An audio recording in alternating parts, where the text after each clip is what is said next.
मान के चलें कि अभी तक की जो सिचुएशन लग रही है उनके आधार पर दिसंबर के अंदर आरपीएससी मेंस प्री ले सकती है, प्री का पेपर हो सकता है दिसंबर के अंदर, है ना। मिनिमम अपने मान के चलें कि वहां तक की मुझे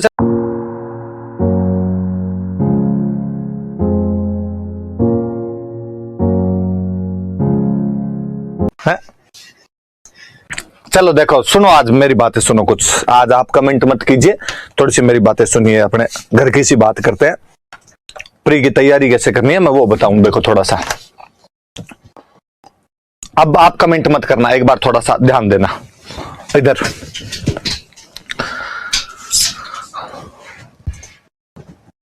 आप यदि प्री वाला सिलेबस उठा के देखेंगे ना तो उसमें बेसिकली 5 बड़े सब्जेक्ट आते हैं। History, polity, economy, geography, science, maths, reasoning 2।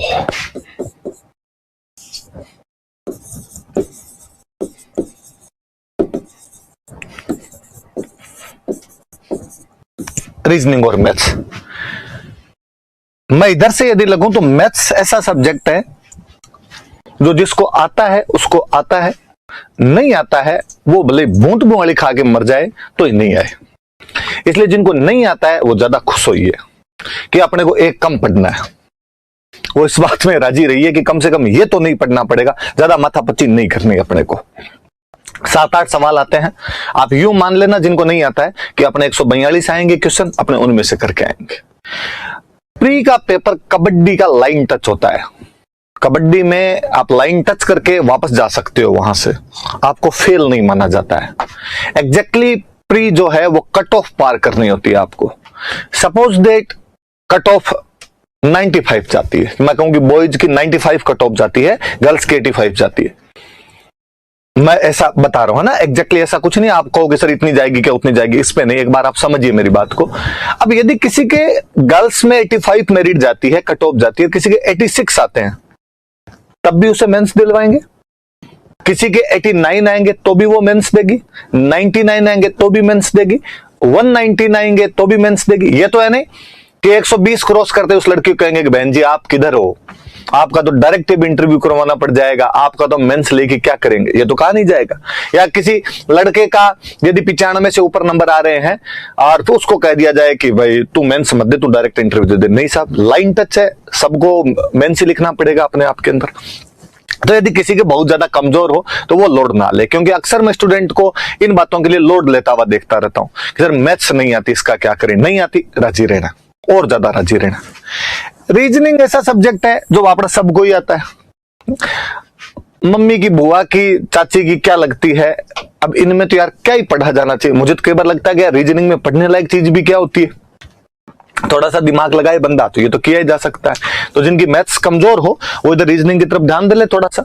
और जो इंजीनियरिंग बैकग्राउंड वाले, आप में से साइंस बैकग्राउंड के, कॉमर्स बैकग्राउंड के, या आर्ट्स में भी जिनकी मैथ्स अच्छी हो, कईयों का रीजनिंग अच्छा रहता है, आर्ट्स वालों का भी, वो अपने इन दोनों का तैयार कर ले, अच्छे से तैयार कर ले। मैं इन बाकी 5 पे आता हूं। इन मैं 5 के अंदर राजस्थान को इंक्लूड करता हूं। किन सब में राजस्थान है, यहां तक मैं साइंस को छोड़ दूं, साइंस में राजस्थान है, इन सब के अंदर राजस्थान है। एक काम करना, ये पेपर जब भी हो, अपने मान के चलें कि अभी तक की जो सिचुएशन लग रही है उनके आधार पर दिसंबर के अंदर आरपीएससी मेंस प्री ले सकती है, प्री का पेपर हो सकता है दिसंबर के अंदर, है ना। मिनिमम अपने मान के चलें कि वहां तक की मुझे ये 5 सब्जेक्ट पढ़ने हैं बड़े तौर पर अपने को। 3 हिस्ट्री, पॉलिटी, इकोनॉमी, ज्योग्राफी और साइंस। इन 5 पेपर को इस प्रकार पढ़ना कि इनको मेंस में ना पढ़ना पड़े, है ना। कई बार स्टूडेंट सोचता है प्री की करूं या प्री और मेंस की करूं, किस प्रकार से चीजें की जाए। ये 5 पेपर ऐसे पढ़ने हैं कि प्री में इतने पढ़ लिए जाएं कि मेंस के टाइम में इनका कोई दोहराव करने की आवश्यकता नहीं पड़े। तब अपने को लगे कि इनका तो मैं रिवीजन भी मारूंगा ना एक बार कभी उठ के, तब मैं कर लूंगा। हो सके तो इन 5 को जब पढ़ो तब साथ के अंदर एक रजिस्टर लेके बैठो। मेंस टाइप की जो कोई चीज है, कारण परिणाम टाइप की जो कोई चीज है, उनको अपने शॉर्ट नोट्स बना लो वहां पर, कि यार मेंस आएगा तब मैं इस रजिस्टर को उठा के इसमें से देख लूंगा, बाकी चीजें मुझे देखने की आवश्यकता नहीं है। क्या पढ़ना है इनके अंदर, क्या पढ़ना है? नोट्स पढ़ने हैं, नोट्स रट्टे मारने हैं, नोट्स के घोटे मारने हैं। आप कैसे याद करते हो किसी को, ये आप पर डिपेंड करता है। कई बार स्टूडेंट सोचता है मेरे ये सब्जेक्ट समझ नहीं आता, मेरे इसके कंसेप्ट क्लियर नहीं हुए। इतने नहीं सोचने होते जी, चीजों को पढ़नी होती है, पढ़ ली जाए, हो जाती है। एक बार नहीं 2 बार उन चीजों को पढ़ोगे, चीजें याद हो जाएगी। पूछ लो किसी से, अपने साथ वाले से पूछ लो, कोचिंग आके पूछ लो, मास्टर से पूछ लो, बता देगा, चीजें समझ में आ जाएगी। आर्ट्स के सब्जेक्ट ऐसे सब्जेक्ट होते हैं जो जनरल सब्जेक्ट होते हैं, किसी को भी आ सकते हैं। तो इनमें कोई आर्किमिडीज का सिद्धांत भी लगता नहीं है कि ये सर मेरे को समझ में आता है, ये मेरे को समझ में नहीं आता है। पढ़ोगे 2 बार पढ़ोगे, समझ के अंदर चीजें आ जाएगी। बार बार पढ़ा जाए, नोट्स याद किए जाए, इनके बहुत अच्छे से नोट्स याद किए जाए। साइंस के अंदर मैं टेक्नोलॉजी भी जोड़ता हूं इसमें, ना टेक्नोलॉजी भी इसके अंदर शामिल हो। नोट्स अच्छे से याद किए जाए। पुराने जितने पेपर निकाले जा सकते हैं वो सारे पेपर निकाल लिए जाए। पुराने पेपर्स खूब सारे सॉल्व किए जाए। मैं अक्सर जब भी बच्चों को कहता हूं कि पुराने पेपर सॉल्व करना, तो बच्चे कहते हैं कर लिए। तुम लोग कर लिए मतलब इतने जल्दी कैसे कर दिए? उसने सर 3 ही तो पेपर हुए हैं पुराने, 13, 16, 18, और वो तीनों मैंने सॉल्व कर लिए ना। बोला गलत है तू। पुराने पेपर कहने का मतलब है आरपीएससी ने जो कोई एग्जाम लिया उन सब के पेपर सॉल्व कर ले। मैं कहता हूं फर्स्ट ग्रेड लेक्चरर के अंदर यदि कोई हिस्ट्री का क्वेश्चन आया है कि मान लो उसमें क्वेश्चन आया कि गांधी जी को भारत छोड़ो आंदोलन के दौरान कहां पर गिरफ्तार करके रखा गया था, क्या वो आरएस वाले नहीं पूछ सकते? उसके अंदर कोई क्वेश्चन आ रखा हो आपने कि त्रिपुरी अधिवेशन में सुभाष चंद्र बोस के सामने किसने चुनाव लड़ा था, तो क्या आरएस के अंदर नहीं पूछा जा सकता? तो इस प्रकार का कोई क्वेश्चन उधर आया तो इधर पूछा जा सकता है। और यदि आप पुराने पेपर सॉल्व करेंगे ना तो आप पाएंगे कि लगभग 20% के आसपास के जो क्वेश्चन है वो रिपीट है। या तो कभी क्वेश्चन आया है और उसके नीचे जो ऑप्शन दे रखे हैं, साल भर बाद किसी एग्जाम में ऑप्शन को क्वेश्चन बना दिया, क्वेश्चन को ऑप्शन के अंदर डाल दिया। कुल मिला के चीज वही पूछना चाहता है वो। एक बार उसने पूछा कि ब्रह्मगुप्त की पुस्तक कौन सी है, अगली बार उसने कहा इस पुस्तक का लेखक बताइए। एक बार उसने पूछा ये विद्वान किसके दरबार के अंदर रहता था, एक बार उसने पूछा सुमेलित कीजिए, राजा और दरबारी विद्वान आपस के अंदर 4 दे के मिलवा लिया आपसे। सारी चीजें पढ़नी है अपने को, इसलिए इन सब में जो राजस्थान वाला वेटेज है उसको ज्यादा पढ़ना है। मैं राजस्थान वाले की यदि बात करूं तो राजस्थान वाली चीजें हिस्ट्री, कल्चर, जियोग्राफी, इकोनॉमी, पॉलिट, इतनी बातें होती है। 15 क्वेश्चन आते हैं करंट के। करंट के क्वेश्चन आएंगे। सर करंट कहां से पढ़े? आज से एग्जैक्टली आज से। आज क्या जाए, पीछे वाला छोड़ दो एक बार, अब वाला तो पढ़ लो। दिसंबर तक 6 महीने का तो तैयार कर लोगे। स्टूडेंट इस सोच में दुबला पतला रहता है, कहां से शुरू करूं, 6 महीने का आएगा या 12 महीने का आएगा? उससे पुराना तो नहीं पूछ लेंगे सर। कब तक का पूछ लेते? एग्जाम से कितने दिन पहले तक का पूछ लेते? तू आज से पढ़ भाई रे, 6 महीने वाला तो कर ले तू। ये होगा, पुराने वाली भी चीजें आ जाएगी। कोचिंग में बाकायदा नोट्स मिल जाएंगे करंट के एकदम, कि कहां तक क्या आएगी, और पढ़ लेना उनके साथ में। अब तक नहीं पढ़ा उसकी चिंता के अंदर दुबले पतले क्यों हो हम, अब वाली चीजें कर ली जाए। मुझे हमेशा लगता है कि यार यदि कोई मैथ्स बैकग्राउंड वाले, जो साइंस बैकग्राउंड वाले स्टूडेंट होते हैं, वो यार 15 इकोनॉमिक सर्वे के करके आए, 15 क्वेश्चन जो है वो आपके इसके करंट के करें, 15 क्वेश्चन उनके मैथ्स रीजनिंग के आते हैं। तो 45 क्वेश्चन का जुगाड़ तो ये पेपर खुद दे रहा है आपको चला के, कि ये तो कोई कर लेगा। अब कोई आर्ट्स वाला कहता है सर पर हमारे तो मैथ्स रीजनिंग नहीं आती ना, हम कहां से करें? अरे तुम्हारे कोई इस प्रकार का सब्जेक्ट आएगा जिसमें तुम लेके आ जाओगे नंबर। ये 30 नंबर सबके लिए बोनस है।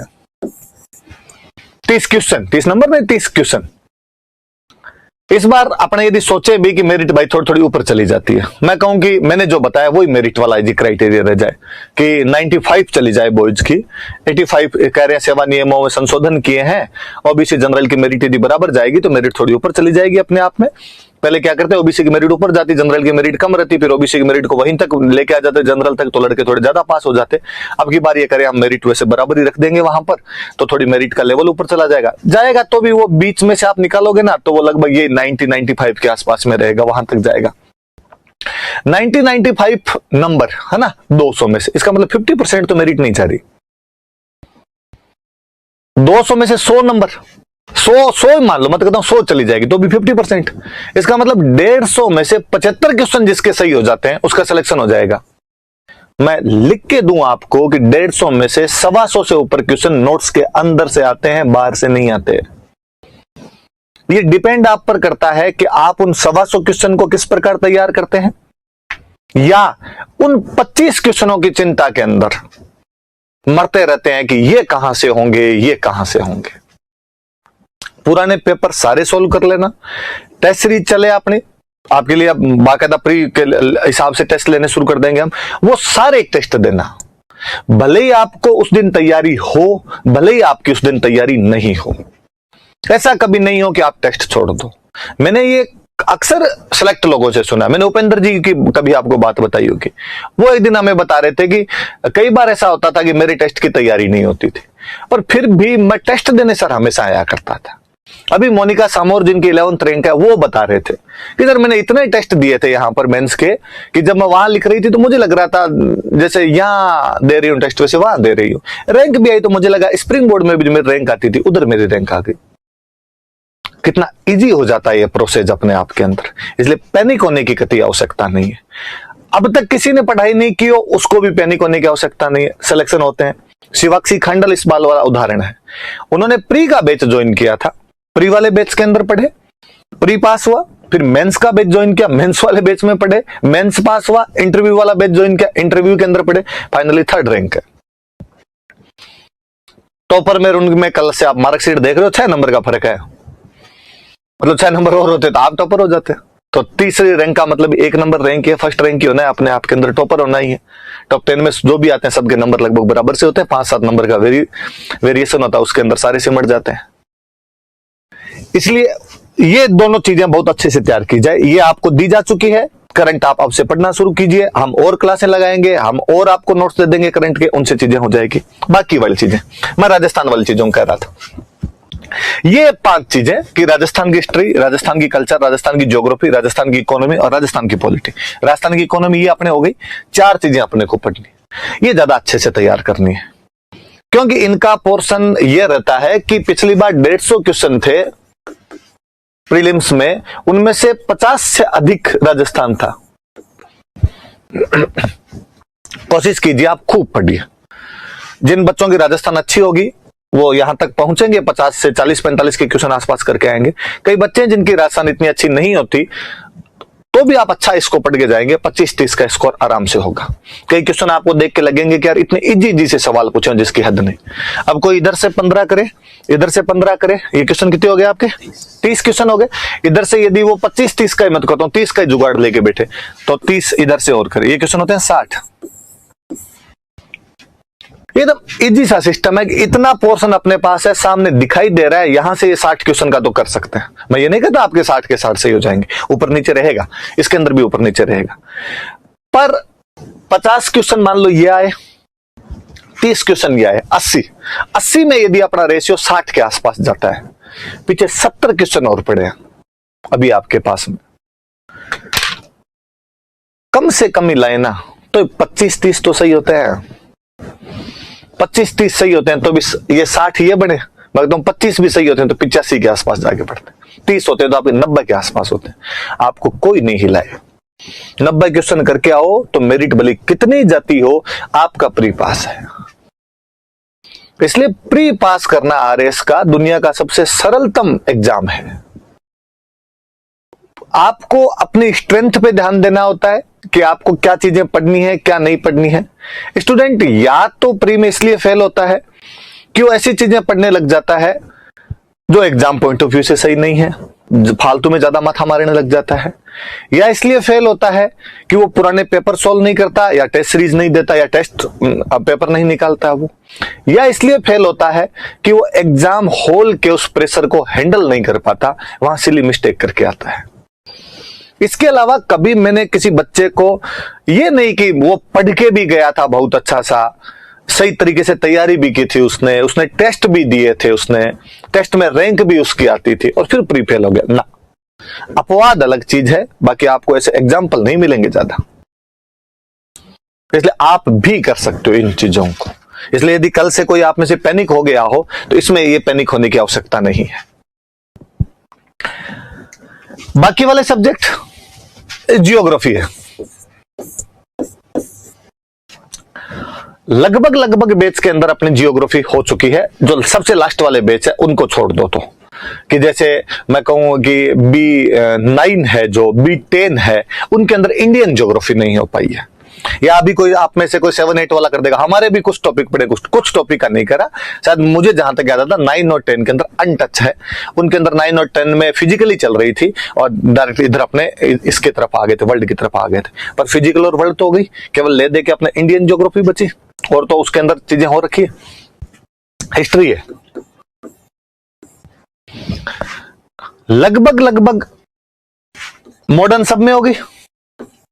इंडियन हिस्ट्री की यदि बात की जाए तो मॉडर्न सब बैच के अंदर हो चुकी है, हो जाएगी। आज करवा देंगे अपने मॉडर्न। अब साथ में किसी ने पढ़ी है तो सबसे अच्छी, वरना आप पढ़ लेना, कोई बात नहीं। आप यदि हिस्ट्री के क्वेश्चन का रेशियो भी देखेंगे ना, तो हिस्ट्री के क्वेश्चन का रेशियो ये मिलेगा कि मॉडर्न के सबसे ज्यादा, फिर एंशिएंट, फिर मिडिवल। तो यदि किन्हीं बैचों के अंदर वो एंशिएंट मिडिवल के पोर्शन हो रखे हैं, सबसे अच्छी बात है। नहीं हुए हैं वो उन बैच के अंदर अब हो जाएंगे, कोई दिक्कत नहीं आएगी उसके अंदर। पॉलिटी, इन लास्ट वाले बैचों को यदि छोड़ा जाए, मैं राजस्थान वाले नहीं, इंडियन पॉलिटी की बात करता हूं, तो मैं लास्ट वाले बैच को, हालांकि मेरे पास पूरी लिस्ट, आज मैं पूरी लिस्ट बना के लाया था किस किस बैच के अंदर क्या क्या प्री का सिस्टम हो रखा है, किस किस बैच में बाकी है, वो मैं सब बना के लाया था। मैं वो अभी लिस्ट भी लेके आ जाऊंगा आपके सामने। तो इन लास्ट वाले बैचों को यदि छोड़ दिया जाए कि जैसे 10 है, 9 है, 8 था, और जहां तक मुझे लगता है 7 के अंदर भी, इनके अंदर दिलीप सर की क्लासेज नहीं हुई थी। या 3 बैच एक बीच के अंदर आवा था, मुझे याद आता है, उसके अंदर दिलीप सर की क्लासेज शुरू नहीं हुई थी। बाकी लगभग बैच के अंदर दिलीप सर वाली पॉलिटी भी हो चुकी थी। तो उतना अपने वहां से पढ़ा जा सकता है जो सर ने पढ़ा दिया है। फिर सब्जेक्ट बचा अपना एक इकोनॉमी। सब बैच का कंप्लीट है, दिलीप सर पढ़ा रहे हैं, अभी चल रहा है ये। 2 ट्रेड पॉलिसी बची हुई सर और करा देंगे। इकोनॉमी सबकी कंप्लीट हो रही है, इकोनॉमी सबकी कंप्लीट हो रही, मॉडर्न सबकी कंप्लीट हो रही। ज्योग्राफी में 1-2 बैच को छोड़ दो तो उनके अंदर सबकी, आपके इंडियन ज्योग्राफी को छोड़ के बाकी सबकी कंप्लीट हो रही है। मोटा मोटा तौर पर उनका हो रहा है, छोटे छोटे पोर्शन है, अपने सब बैच को अलग अलग डिवाइड करेंगे, डिवाइड करके पढ़ लेंगे। साइंस बचा, साइंस और साइंस टेक। पीछे वाले बैचों में नहीं हुई है। अब से अपने, मेरी तो कोशिश यही रहेगी कि मैं साइंस और साइंस टेक ही लगा दूं आपके कई सारे बैचों के अंदर, तो ताकि इधर वाला पोर्शन अपना हो जाए। क्योंकि आर्ट्स वाले बच्चों को वैसे ही साइंस कम समझ में आती है थोड़ी, तो शुरुआत के अंदर ही पढ़ लेंगे, थोड़ा टाइम मिलेगा तो लास्ट तक आप उसको और कर सकते हो।